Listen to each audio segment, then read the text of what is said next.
Let's jump into the headlines of the week. Gamescom 2025. And wow, this year did not disappoint. The video game show from Cologne, Germany gave us a ton of big reveals, surprise announcements, and some amazing trailers to dig into this week. In fact, we put together the 11 biggest ones that you need to know about. First up, Call of Duty Black Ops 7. Call of Duty Black Ops 7 delivered a massive reveal at Gamescom opening night live with a co-op campaign playable solo or up to 4 players, alongside the classic multiplayer, zombies, and Dead Ops Arcade. So what did you guys think? Oh man, I don't know so much about this one. Milo, I don't know if he's really got what it takes for this type of game in my mind. Something about it just his face wasn't really resonating with me. The trailer was a little bit confusing. His face can resonate with me anytime he wants. I mean, he does look pretty like he has evolved from his This Is Us days. I'll give him that. But it's like we are at a point where I need just like a big time Call of Duty game. It doesn't need to be grounded in reality at all with any actors or anything. I just want like some good action, and it's kind of actually I'm not that mad about the 4-player co-op campaign mode. I think that's cool, but I think it's going to potentially run into the same issue that Warhammer 40K, the third person one that came out recently, that like a year ago, where if you don't have somebody to play with, it's just kind of like dull, and then you have like a mindless computer running around with you. I don't like that feel at all. I'm glad the 4-player campaign is there. I'm not going to play it with multiple people. I want to play those campaigns by myself. I'm not interested in the co-op campaign. I think I want my Call of Duty a little bit more grounded in realism and less sci-fi. Well, I think you both are wrong, because I thought for the first time this campaign actually looked substantial. It looked interesting.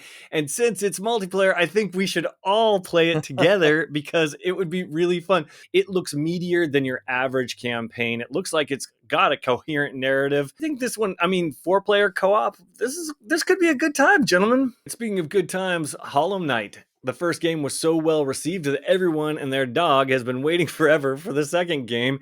Hollow Knight Silksong finally has a release date. The trailer targeted Hornet's agile combat, traversal, and zipping through a colorful biome while taking on insectoid bosses in a fast-paced battle. What did you guys think about this long-awaited look? Are you super pumped or what? I love Hollow Knight because of its Metroidvania meets Souls-like game. I think that it's a very interesting combo. It's not a combo that I like to play. I'm not a Metroidvania player, but I can completely understand why people love this game and are super excited for this. It's gorgeous. It looks so pretty. Colors are great. The background looks great. Everything on it looks great. It's just not a fun type of game for me. Loved the first one, so I'm excited for this one. The first one I thought was a genius game.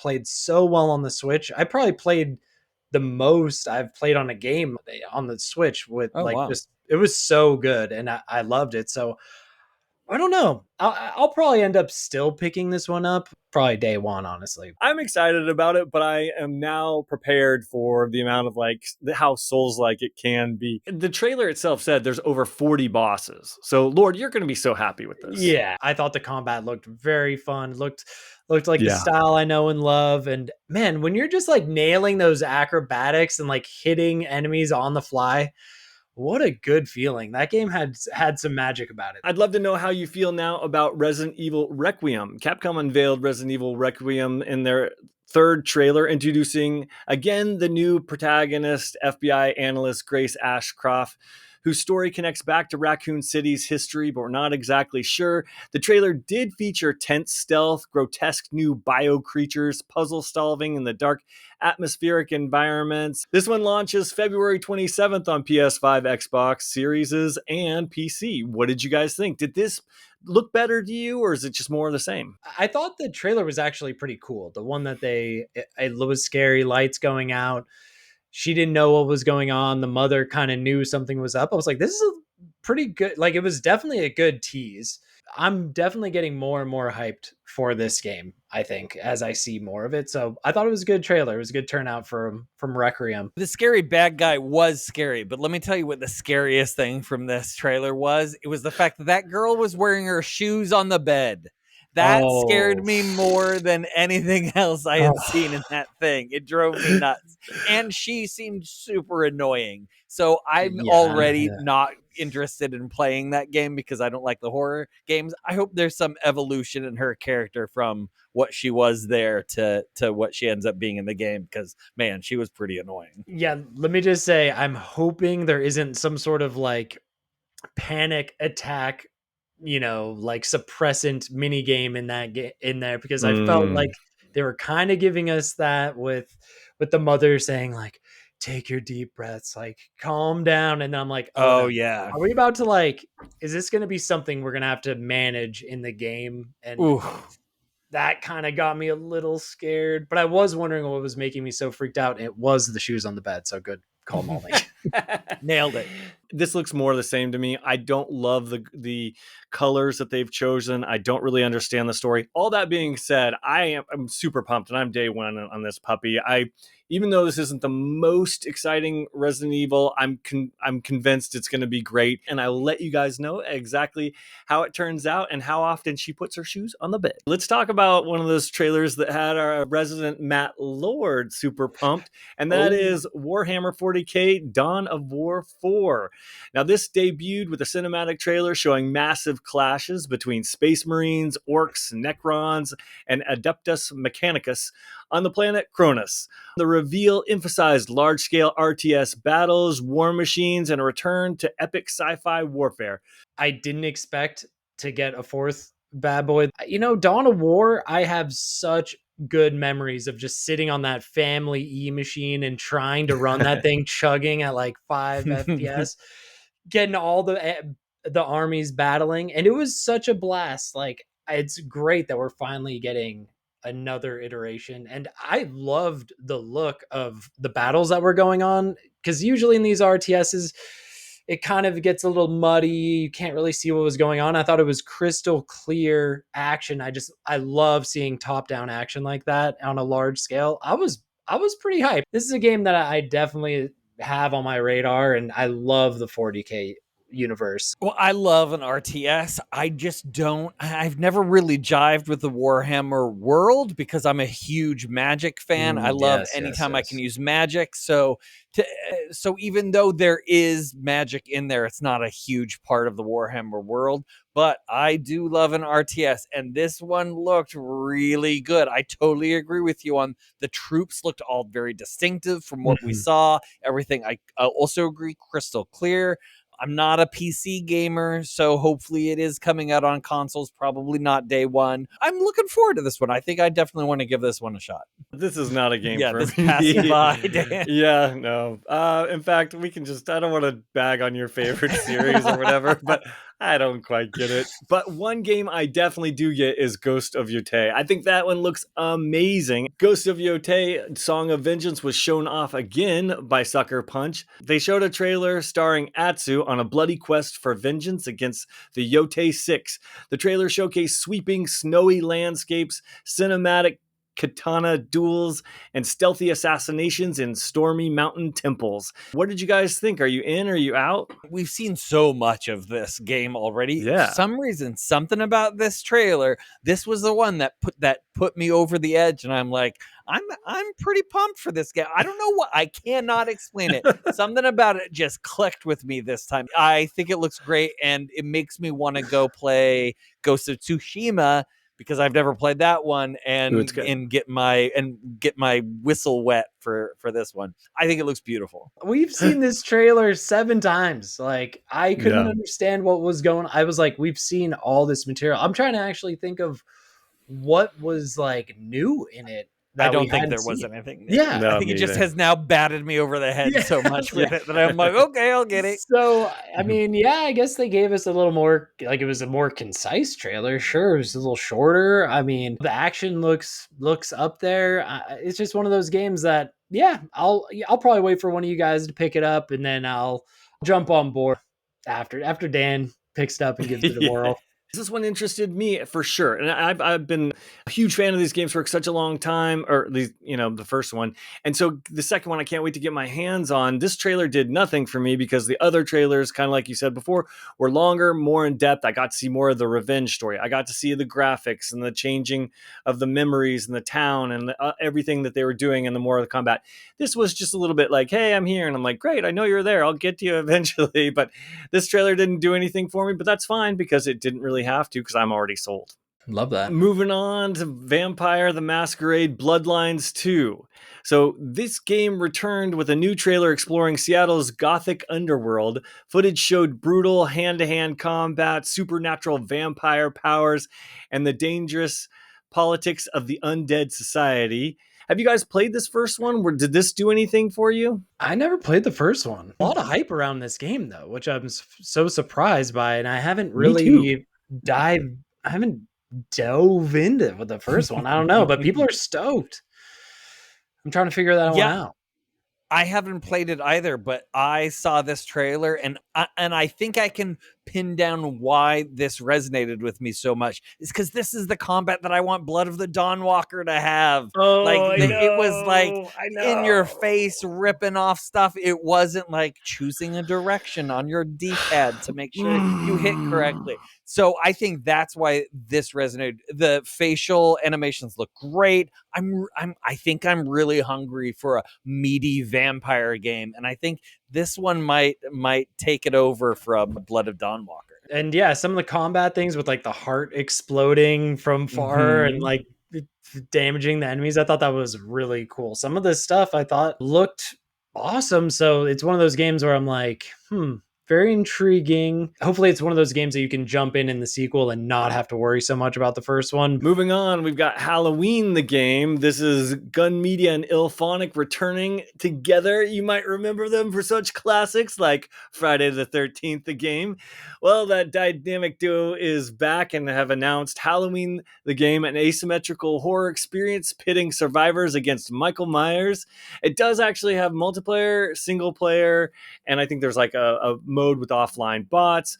But the trailer leaned into slasher tension. What did you guys think? This was sweet. I thought this looked really great. It got me hyped. The way they were panning darkly lit houses with all the different pumpkins, and it got me super hyped. And then having Michael just walk out of the doorway, very coolly chasing after the two, kids running out of the house with the iconic music, of course. It got me super hyped. And then when I saw it was single player and multiplayer, it made me wonder, are you going to play as Michael in this one in the single player? You will, I'm sure. You will play as Michael. I'm sure, yeah.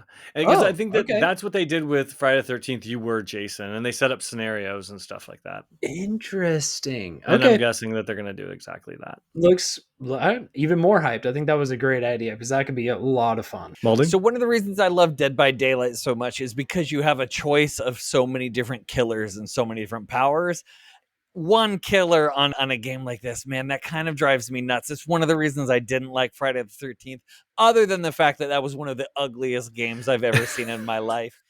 And it just was not fun. So I'm going to try it. I'm going to try this game because I know Dan is going to be all over it. And I do want to play with Dan sometimes. Not all the time, but sometimes I do want to play with Dan. And this will be one that I know you're hyped for. And I think that would make me a little bit more hyped for it. So I'm willing to try it. I thought it just looked so authentic. Like they really nailed it. Did look whatever, great. They didn't cut any corners. Friday the 13th, it kind of did the same thing. They made it very authentic to the movie. And I respect that. They're not trying to make it something else. It is just the video game version of the movie. And that's really cool. Yeah, and I'm glad you brought that up because that is something that they said in their interviews, that they really were focusing on the first film. I heard that they were working with Donald Pleasance's estate to get him, the actual cop, in there as well, and they really wanted to honor the first film, and that's where the graphics come from, the pumpkin and all of the font. And so I do think it looks great. I'm super pumped for this, but I'm also a realist. So let me just say it first off. Huge fan of asymmetrical horror. I can't wait for this. It's going to be amazing, and I wish it were out this year. Okay, that's one side. The second thing is, look, I have played a billion games by Ilphonic and Gun Media, together and separate, and they are pretty good. So I do want to lower people's expectations here because it is going to probably be a bug fest. They did Predator, they did Killer Clowns, they did Texas Chainsaw. I'm telling you, they're not the kind of team that makes a live service game, which property like this could easily support if the game's good enough, like Friday the 13th was. They just make these games that are great, and then they just kind of let them die, and then the player base stagnates, and you can't find a killer, and it's hard to get a match, and then it's frustrating, and you're just like, F that, I'm going to go play Fortnite. And that's what I'm afraid of here. It's going to be great in the beginning, but then it could potentially fall off. The graphics look okay here in the trailer, but we have yet to see real gameplay in the real game. And I'm going to be honest with you, while I love Friday the 13th more than anything, it was not the prettiest game ever created. So I do want people to be like super pumped with me and super excited because I'm in day one for sure. But my expectations are realistically set. I don't expect it to be live service. I don't expect it to launch bug free, and I don't expect it to live very long. So we should all jump in when we can in the very beginning. All right, moving on. Let's talk about Active Matter. Now, this was a new IP, so our listeners might not know anything about it because I know I didn't. And it's an extraction style PvPvE shooter built around an unstable anomaly zone. And the reveal trailer showed squads battling rival teams and warped environments with black hole style effects, physics bending hazards, and sudden firefights breaking out mid-mission. This launches September 9th. What did you guys think about this one? So this one was giving me Prey vibes, like a multiplayer extraction Prey game. And that's why it immediately got my attention. I loved the combination of, you know, it looks like you're fighting people and you're fighting aliens. So there's some different enemies there. I loved the taking over of the boss at the very end. That little stinger it had, I thought looked really cool. This normally is not a game that I would be super jazzed for, but something about it, and I think it's that Prey look that I got, that vibe. I'm looking for this one. This one definitely caught my attention. It's like Stalker on acid, basically. I was like, Yeah. holy smokes. Like, and I definitely saw the Prey vibe with the enemies, with the little blob setups. Yep. I thought that was really cool. I mean, this one, I had no idea about it. Then I watched the trailer on our YouTube channel. Go watch it. And I was like, wow, this looks pretty cool. Like, who would have thought? I did not have any new first person shooters on my radar. And this was like, oh, this is right around the corner. This is a no brainer. I'll definitely jump in and give this one a shot. Yeah, I mean, I think this one looked visually interesting. I liked what they were doing. It didn't sell me, but then if you guys are way into it and force me to get into it, I'm open to it. I've been watching this next game since it's been in development for a couple years now. I think this one looks really cool. It speaks to me. It's called Jump Space, and Jump Space is, you might remember because it was previously called Jump Ship, but they couldn't get the rights to that name. So they just changed it and they announced it at Gamescom. But this is Jump Space, a 4-player co-op starship adventure where crews maintain their ships, embark on planetary expeditions, and fend off hostile encounters. The trailer highlighted chaotic repairs mid-battle, spacewalks gone wrong, and firefights on alien planets while your ship crumbles around you and you're all trying to work on it. I would think like almost like a Sea of Thieves in space, but it's also got like a strong shooter vibe, and you've got space like flying missions and stuff, and it's I don't know, it looks really cool, and it's multiplayer, and I want you guys to play it with me if it's any good. What did you think? Absolutely not. I am not. No. Any comparison to Sea of Thieves is a no-go for me. That game is miserable. You put me on a ship where I have no control over my destiny, where I have to put it in player one's hands, who is usually Daniel Whitehill, who's player one. No, I am not ceding control. Absolutely not. Maybe if you're super pumped and you love it so much, I'll give it a try. But no, that description you just gave me the hives. Man, Lord? I don't know if I had a hive type of reaction to this one, but I just was like, it looked cool. And then I was like, oh, it's one of those quirky games where you do kind of ludicrous stuff, which is basically Lethal Company if you haven't played that. And then I was like, I don't know, I'm kind of on the fence. And then it looked a little bit more like Helldivers. It had like the Helldivers like For armor sure. and everything. So I was like, okay, they're doing a mix of genres here. I would be way more likely to buy and jump into Halloween than this one, I'll say. Okay, Yeah, then I'm going to same. hold that to both of you guys. But I think this one looks cool. And one of the reasons why is because it's kind of like a 3D version of a game called Faster Than Light, where you were in a ship and then you would jump to the next zone. And you could choose whether it was a hard or easy zone. And you would have to either fight someone or save someone and then you repair your ship and then jump again. And you had to jump like to stay ahead of this like curtain closing or whatever, because these bad guys were after you. And you had to jump maybe like 7 times. And this is that. They kind of stole that 2D game and put it in a 3D world. And I think it looks beautiful. I think it looks fun. And I like co-op games and shooting people with my buddies. So I'll let you guys know how it is. All right, let's move on to Black Myth Zhong Kui.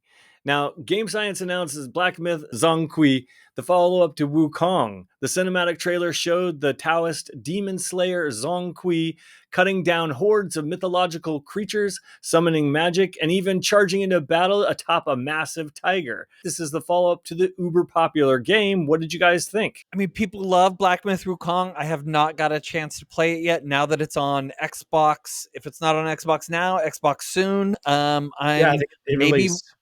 it did release. Yeah. Okay, great. Maybe I'll give that a try. I'm sure that has Game Pass written all over it, I feel like. So maybe I'll wait it out and wait for it to come out on Game Pass. I mean, people love that game, so I'm sure this is a follow-up. Sounds great. I love the fact that it's such a quick follow-up too, not these like 8-9 year differences, 12-year differences. Looking at you, Grand Theft Auto. So I love that. Big Tiger, sold on that. That's great. So it has. My interest is peaked. You had me at Big Tiger. I was like, okay, this looks cool. I thought the new, so different protagonists now, and it just looks like, so this is going to be just like a whole new separate story, as I'm imagining, from the Wukong Looks style. like it. So yeah, it looks really cool. I thought the trailer looked really beautiful. I mean, obviously the graphics are just like top notch. I've heard the word on the curb is the first game had really good graphics as well. So I'm thinking this is just going to be even more next level. And no, I'm excited. Well, I definitely look forward to learning more about it. And the last game on the list I also look forward to learning more about is John Carpenter's Toxic Commando. John Carpenter actually, strangely enough, has made our list twice. That's crazy. So this one, it's for Toxic Commando. And basically, we finally got to see this game after a couple years in development. They resurfaced it with a new gameplay trailer. The footage showed zombie hordes swarming across ruined landscapes, squads unloading heavy firepower from vehicles, and class-based co-op action packed with 80s-inspired flair. It's kind of grindhouse crazy, but you're with your buddies and you're shooting things, and it's very B-movie aesthetic, and I know that I think I'm super pumped for this one, and I think we could shoot a lot of bad guys and zombies, and it could be amazing. Are you guys hyped to this as much as I am?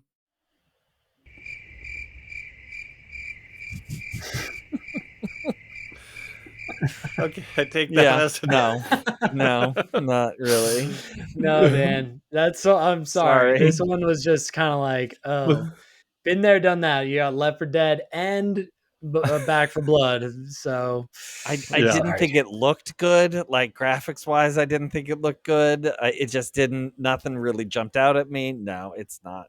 I love John Carpenter. That's great. Yeah, but here's why it legitimately is cool. Like, I agree that you can make fun of me because this is kind of a game that only I would like. But the real reason it's cool is it's published by Saber Interactive, and they did a really good job with World War Z. And yes, they are using their same swarm technology. So I have that confirmed that their swarm engine or whatever that they used in World War Z will be used in this game.